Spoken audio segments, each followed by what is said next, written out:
नमस्कार. मी सुरेश चिरडे. आपण पाहतात महाराष्ट्र 24 न्यूज. दिग्रसमधील निष्ठावंतांना स्वीकृत सदस्यांच्या यादीत डावलल्याने दुखावले. सोशल मीडियावर व्यक्त केल्या भावना.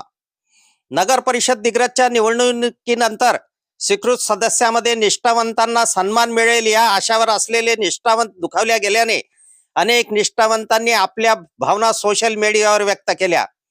ज्यांनी ज्यांनी पक्षाकरिता जीवाचे रान केले, आपल्या नेत्याकरिता जिंदाबादचे नारे लावले, पक्षाशी एकनिष्ठ राहिले, अशांना आपणा सत्तेत सामील पक्षश्रेष्ठी करतील ही आशा बाळगून असणाऱ्यांच्या स्वप्नांचा चकनाचूर झाला.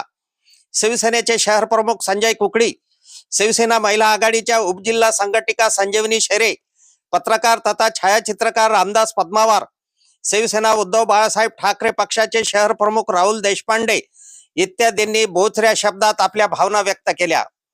माणूस कितीही मोठा असो, त्याला खाऊ पिऊ घातले की त्याला आपल्या पायावर लोटांगण घालायला सुद्धा आपण भाग पाडू शकते, हे जर मला वेळेत माहीत असते तर मी रोज टिफिन घेऊन सोबत फिरलो असतो, अशी पोस्ट संजय कुकडी यांनी टाकली.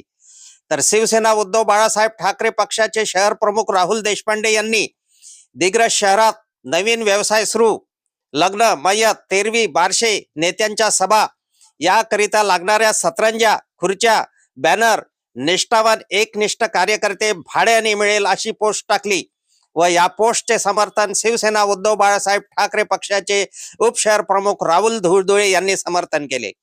पत्रकार रामदास पद्मावार यांनी शत्रूने फसवले असते तर दुःख झाले नसतं, पण विश्वासू म्हणून जपलेल्या माणसानेच विश्वासाची हत्या केली. कटू आहे पण सत्य आहे.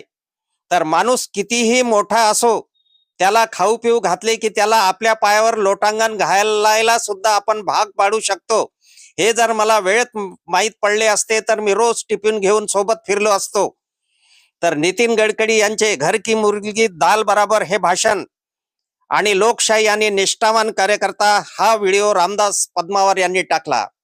तर शिवसेनेच्या महिला आघाडीच्या उपजिल्हा संघटक संजीवनीताई शेरे यांनी लोकशाही आणि निष्ठावंत कार्यकर्ता हा व्हिडिओ टाकला.